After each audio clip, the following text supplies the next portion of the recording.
So former Packer James Jones was on Speak, the show on Fox Sports. I believe he's on there. I don't know if he's on there every day, but he's on there a lot of times because we've watched some of these together before. But I want to share this clip of what James Jones had to say. The title of this is, Can the Packers and Jordan Love keep ascending into next season? This is from Speak on their YouTube channel. I have not listened to this yet, and so we're going to hear what James Jones has to say. Now here we go. James has been talking about Jordan Love for a while now. He makes a good point. Yep. He does. Are you confident, though, that the Packers are going to continue to ascend this season, James? Very confident. We're going to the Super Bowl. Oh, yes, I agree. Great take. Oh! No, I'm playing. I don't know where we're going. That was quick. Are we doing this? Jay was so confused. Jay was Are we doing this? I was like, are we betting? happening? Because I'm ready. I'm definitely on the hype train, though. The Green Bay Packers is going to be a really, really, really good football team. You add Josh Jacobs. You got Jordan Love, who is going to be a superstar in this league. It is only 5 quarterbacks that has ever thrown for 4,000 yards and 30 touchdowns in their first season. So Jordan Love is like that. There is no throw he cannot make. And you see the list right here. The Brock Purdy, the Justin Herbert, obviously Patty on that thing, Kurt Warner, and then you got the young Jordan Love. But there's no throw he cannot make. He benefited from sitting behind Aaron Rodgers and learning. I think he is going to be a superstar at the quarterback position. And then to get him Josh Jacobs in the running game, and I talked about it during the playoffs last year, they have 4 really good young wide receivers that you do not have to pay no time soon, and you can still build this roster around Jordan Love. The Packers are going to be a good football team for a long time under Jordan Love. I agree. I think this division is going to be the toughest division, or up there with the toughest division in the NFL. I feel like at this point it's really hard to look at what the Packers did, look at who they added, and say, like, they're going to decline. Like, I don't know how that would happen unless Jeff Hafley is not who we hope he is, unless he comes in and this defense becomes like the worst in the league and people are, even more frustrated than they were with Joe Barry. I just don't see that being the case, considering, how much frustration there was from the fan base versus Joe Barry. But we all know things can change very quickly, and coaches, defensive coordinators can get in the hot seat in a hurry. And of course, before the season, when you're looking into these coordinators, you're seeing all the bright spots, you're focusing on all the positives, but there, of course, is a scenario where Hafley isn't a good defensive coordinator in Green Bay. I hope that's a lower probability of happening, because from all of that, it looks like what he said, his past, the players the Packers have brought in here on defense, it's all looking up. But there's been years past where things are looking up for the defense, and then things went down. So we'll see, but let's continue listening. But James Jones, he's on the Packers hype train, as am I. Really, after this year, I think it will be cemented as such, especially once we see what the Vikings are able to build, because you've already got the Packers and Lions as real contenders in the division, and now you add everything that the Bears have going on. So right now, I think it's the AFC North, but they're going to be up in discussion very, very quickly. Outside of that list that you just pulled up, James, he is also one of 4 quarterbacks this year to have 4,000 passing yards and 30 touchdowns. Dak, All-Pro, runner-up in MVP, Goff, who was in the NFC Championship game, and Purdy, who played in the Super Bowl. Yep. So I think that there are... I'm just waiting to see if anyone on this panel has a negative take on the Packers, because we'll see. Really good comps for his numbers. We saw what he was able to do in Dallas. Certainly Cowboys fans remember that. And I wasn't really... I'll be honest, I wasn't completely sure what LaFleur was. I needed to see what he was, and he is a really, really good coach. And he's shown the ability to develop players, which I think is a sign of a coach that not only has a good understanding of his personnel, but the culture and what kind of offense he wants to run, what kind of team he wants to have. And they were a really good team. Really good. I don't expect them to take a step back. Outside, of course, we're not accounting for injuries and things of that nature. We're talking about what's on paper right now, what they've built on already. I think that they are a team that's going to continue to ascend. Shady, what do you think about that? Here you go, LaShawn McCoy. And that was Joy Taylor who just talked. I agree with you guys. I think that he's going to get a lot better. I mean, this is his first year starting, right? And I always say that in your first year. I think people are scared to go at the Packers because it's hard to imagine them declining. But I mean, that's the worst he'll ever be, right? Because he's going to get better and better and better. Great. Corey, and you talked about him on Florida. I want to give him some credit because when Aaron Rodgers was there, you didn't get a chance to really see him really be the coach that we wanted to see, right? It's like he got a goat here that's been here for so long. Has accomplished way more than you have. It's like, okay, whatever Aaron kind of wants, Aaron kind of gets. now you get to see some coaching, right? If you watch this year, you see the different formations. You see getting everybody involved, running the ball, right? Keeping everybody honest. And then small things like letting Jordan Love in the option game, right? RPO game, like all those type of things, utilizing his legs and his arms. So I just think that the Packers are going to be a good, really, really good team, man. They're Very good young. team. Very young. The thing about the Dallas Cowboys loss, not because they just beat a good Dallas Cowboys team with 9 All-Pros, right, in the second MVP quarter.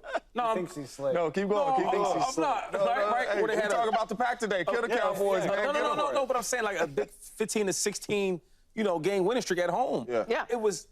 That's one thing, right? But the bigger picture is for a young team like that to come on the road and to get a win, that just shows you how good this team is really going to be. It was a big win. It was. Right? And then when the Cowboys did make answers back, they answered again. So I just think that sky's the limit for this team. But that's a really good point, too, that you guys brought up, because this was year 1 for LaFleur, too.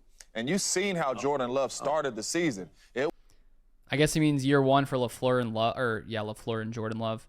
And that's the thing. I do think, what happened with Jordan Love was going to be a big indication of how people viewed Matt LaFleur, because even though Aaron Rodgers was there with LaFleur, I think LaFleur was very impactful in what he was doing. But I see why, when you have a all-time great quarterback in Aaron Rodgers leading your roster, you do wonder, okay, well, how much is the coach doing? Clearly he's doing a lot, but you just don't know exactly. And it's like if you get someone else in there and you have the opportunity with Love, I think going into the season, you knew if Love could come through, play really well, LaFleur could get this young team playing well, then it's like LaFleur, I think, in people's eyes, the level of coach he is definitely goes up. And so he's done that. He's proven that he wasn't just a product of Aaron Rodgers being a great quarterback, but at the same time, any great coach has to have great players, and Jordan Love is seemingly an elite type quarterback. We've seen that so far, and hopefully he continues that streak going forward. And so it helps when your GM is good at drafting quarterbacks. There's no doubt about that. But I think in an organization, to be successful, you need all these different pieces to come together. You can have some great coaches, but if you have a dud at quarterback, that's not really on the coach if the quarterback can't play. But anyways. It was,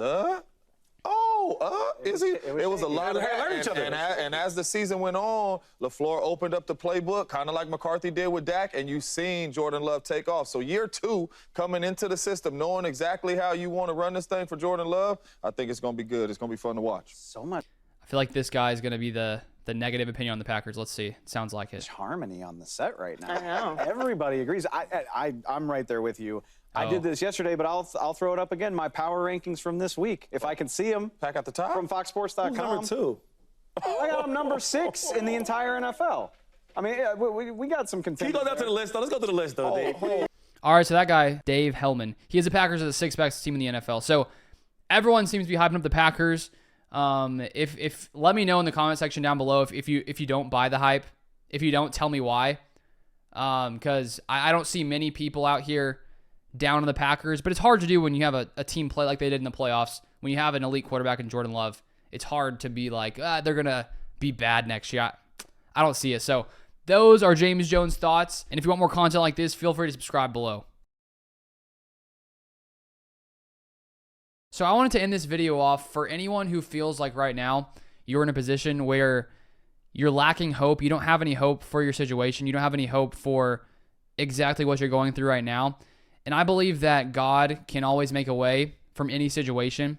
And I want to read this verse here. Isaiah 43:19. This is one of my, up there when it comes to some of my favorite verses. For I'm about to do something new. See, I have already begun. Do you not see it? I will make a pathway through the wilderness. I will create rivers in the dry wasteland. Oftentimes, I think that when we're experiencing these moments where our circumstances, the things around us, everything's looking dim. Like it's just, tough things are happening, failures have happened, things in your life, just everything seems to be pointing to there being no hope whatsoever. And I think that God, He can come through in ways that we couldn't even comprehend, because so many times we can think from our natural perspectives, like, how is this going to shift? How is this going to change? And that's where the Bible, it talks about having faith in God, having faith that He can come through in any situation. And I've seen Him come through in my life so many times where at the moment it looked hopeless. It looked like, I don't know how this is going to get resolved. I don't know how in the world I'm going to overcome this. And God can do it because He is God. He is all powerful. He is all loving. and he can get you through whatever tough circumstance you're in right now. He can get you through it. Just put your trust in him and ask him to guide you, because he loves all of us. He loves every single human being. He created all of us, and he loves us all, and he wants to help us. And oftentimes we just really need to look to him and say, okay, like, what do I do? Help me, show me the way out. And let me finish with this verse. Romans 5:8. But God showed his great love for us by sending Christ to die for us while we were still sinners.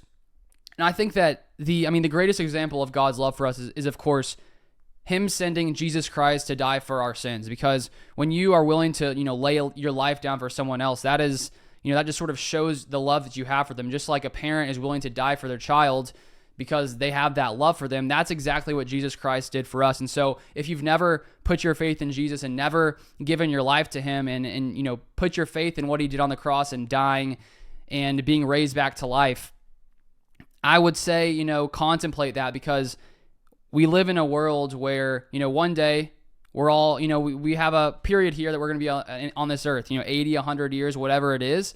And at the end of the day, what truly matters is God and your relationship with God. And Jesus has done so much in my life, and he will take you out of every, any bad situation you're in. He'll free you and bring you complete freedom. And it's not that you won't experience storms, but you can experience a peace in the midst of these storms when you put your faith in Christ. And I've experienced that peace in the midst of storms. He will give you that peace. And I would just say that if you've never put your faith in Jesus, then I would say it's one of the greatest things that you could do. So that's why I wanted to end today's video.